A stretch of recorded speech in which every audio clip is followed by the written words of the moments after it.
Ladies and gentleman, I welcome you to my session. आज का video आपके लिए वॉइस के ऊपर डिस्कशन लेके आया है। एक्टिव पैसेज जिसको हम बोलते हैं।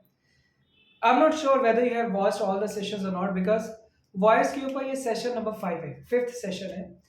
हर स्टूडेंट को जो भी इफ ही और she wants to really improve his or her language, I would humbly suggest कि आप सेशन 1, सेशन 2, सेशन 3, सेशन 4 देखिए तो सेशन 5 आपको और इजी लगेगा। ठीक है, क्योंकि फंडामेंटल पार्ट मैंने ऑलरेडी डिस्कस कर दिया है। अभी जो सेशन 5 है, यू विल बी थिंकिंग कि सेशन 5 में डिफरेंस क्या है बाकी सेशंस के कंपैरेटिवली। सेशन 1 जो मैंने कवर किया था उसमें मैंने डिस्कस किया था आपके साथ indefinite, present indefinite, past indefinite, future indefinite. Present indefinite में क्या मिला था आपको? या तो फर्स्ट फॉर्म मिलेगी या फिर फर्स्ट फॉर्म विद एस और एस। तो आंसर में क्या लगाया आपने? Is am are plus third form. क्या लगा दिया? Is am are plus third form. अगर मैं बात करूं पास्ट इंडेफिनिट की, तो पास्ट इंडेफिनिट में आपने क्या यूज किया? वॉज और वर plus third form. Future indefinite में विल और शेल प्लस फर्स्ट फॉर्म तो गिवन था। आंसर में क्या है? या तो विल भी आया या शेल भी। आई विल के साथ शेल भी, बाकी सभी के केसेस में विल भी, यानी विल भी आया या शेल भी आना थर्ड फॉर्म में, ये कंफर्म है। This is what I discuss in session 1। अभी क्वेश्चन है कि सर आपने सेशन 2 में क्या डिस्कस किया था? सेशन 2 में मैंने डिस्कस किया था present continuous, past continuous, future continuous. Continuous का मतलब एक ही चीज क्लियर है कि आईएनजी फर्स्ट फॉर्म तो आना ही आना। फर्स्ट फॉर्म यानी कि टेकिंग बनेगा, टेक टू टेक का नहीं लिख सकते, taking first form plus ING. Present continuous में क्या था सेंटेंस? जैसे इज एम आर गिवन है क्वेश्चन में plus first form plus ING, तो आंसर में क्या बन जाएगा?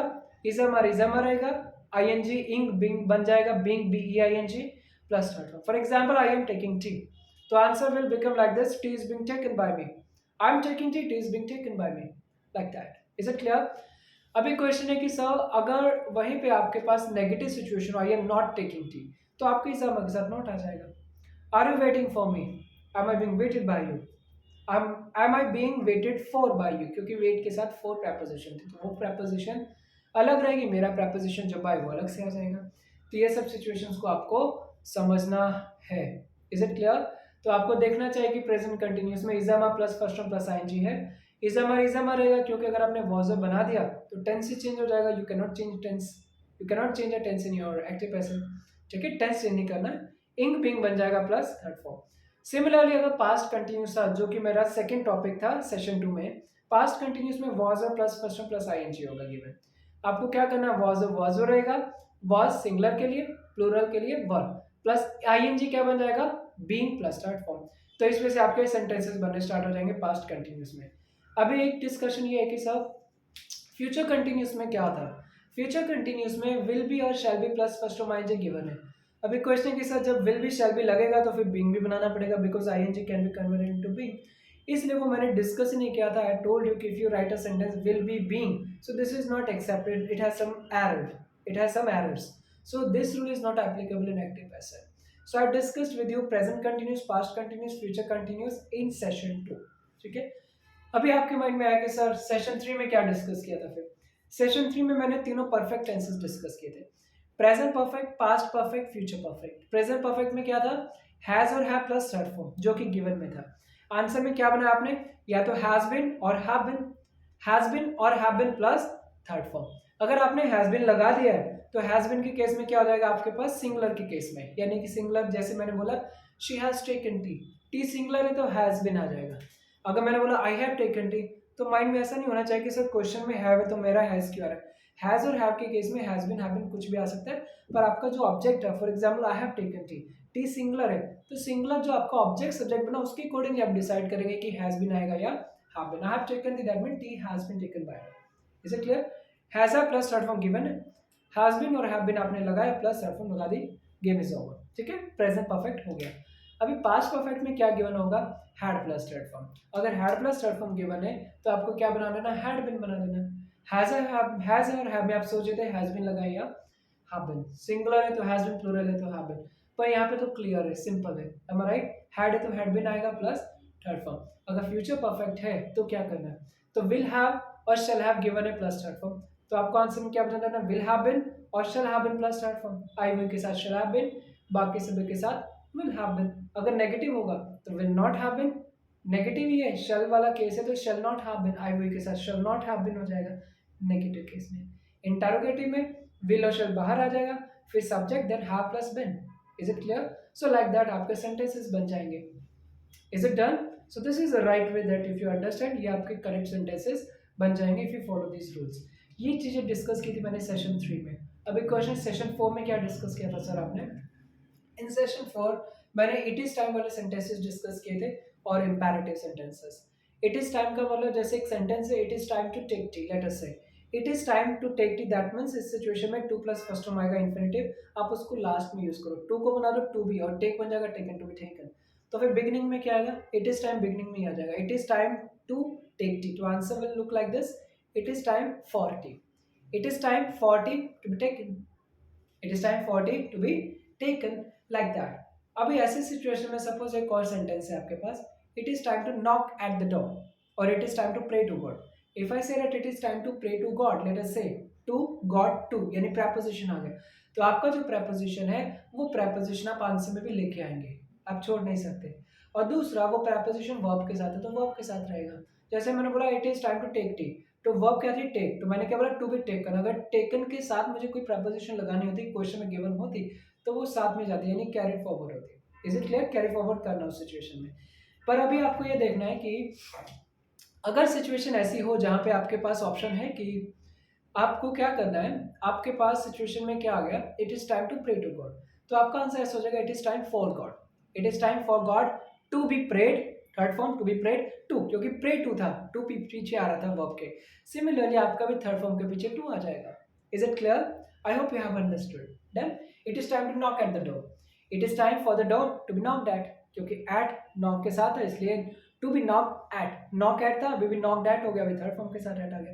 ये सब चीजें मैंने डिस्कस की थी सेशन 3 में, सॉरी सेशन 4 में। सेशन 5 इसलिए इंपॉर्टेंट है, यहाँ पे मैं बहुत सारी एक्सेप्शन डिस्कस करूंगा, प्लीज मेक नेसेसरी नोट्स। एक सेंटेंस दे रहा हूं मैं आपको जहां पे आपके पास वर्ब्स अलग है, अभी जैसे टेस्ट एंड स्मेल। अगर इसमें से कोई भी वर्ब आ जाती तो आपके आंसर्स का जो स्ट्रक्चर है ना सेंटेंस को वो अलग हो जाता है। जैसे मैंने बोला दी roses smell sweet. What I said, the roses smell sweet. Okay, so here the subject here is roses and it is in a plural form, it's a plural. So in such a situation what will you do? You will be keeping the sentence in the same form, the roses. Earlier what I used to say, I take it is taken, so I was making object as a subject, तो यहाँ पे ऐसा नहीं होगा, यहाँ पे आप subject को ऑब्जेक्ट से कनेक्ट करोगे। The roses are, because this was the first form, that's why I'm using is plus third form.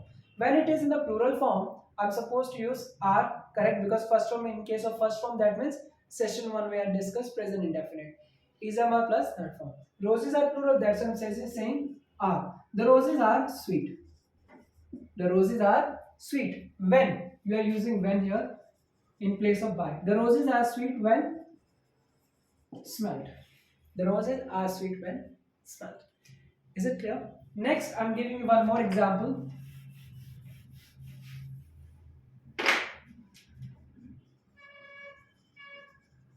The mangoes tasted sweet. When you get taste and smell, you will not be using by, you will be using when in the answer. So that means you are replacing by using when. So the answers will look like this. The mangoes will remain as a subject and it is in a plural form. Now you have to understand which tense it is. It is in the past indefinite, that means was or plus third form in the answer. Mangoes are plural, that means the mangoes were sweet when tasted. The mangoes were sweet when tasted. I hope you understood what I want to convey. ठीक है, तो आपके पास test और smell के case में answers अलग जाते हैं, पुराने जो आप रूल्स लगाते हो यहाँ पे ऐसे एप्लीकेबल नहीं होंगे, पर हाँ सेकंड फॉर्म में तो वाज वर ही आएगा, आप उसको टेंस नहीं चेंज कर पाएंगे, सेम टेंस में रहेगा।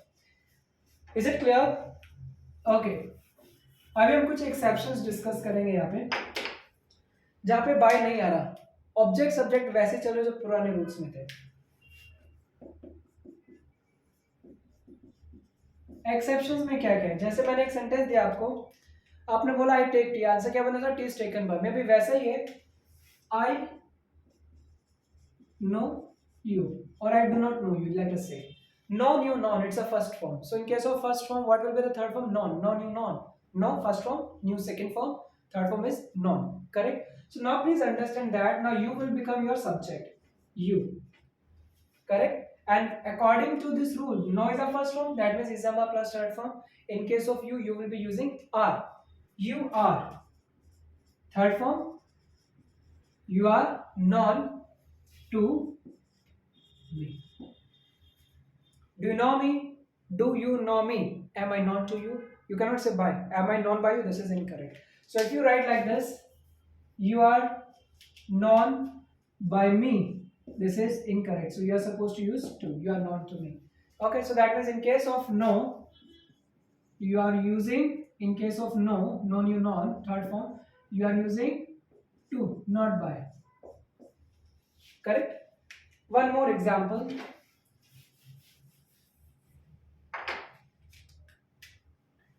This jug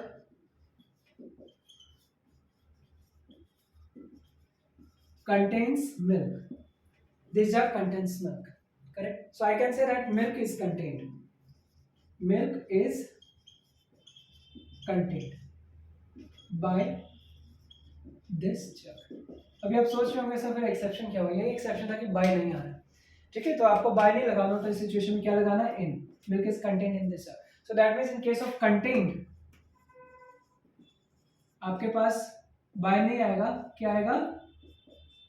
in. I N. Is it clear? अब एक एग्जांपल और कर लेते हैं हम, ताकि आपको एक्सेप्शंस में यू अंडरस्टैंड कि एक्सेप्शंस होते क्या है एक्टिव पैसिव में. जैसे एक सेंटेंस है, your result does not satisfy मी. अब एक चीज बताओ, क्या रिजल्ट कभी सेटिस्फेक्शन देता है किसी को? अगर 80% आए तो 90 क्यों नहीं आया? 90 आए तो 95 क्यों नहीं आया? 95 आए तो 98 क्यों नहीं आया? है ना? सो प्लीज जितना मिले उसमें खुश रहिए. अगर मिस्टेक्स है तो उन पे काम जरूर कीजिए.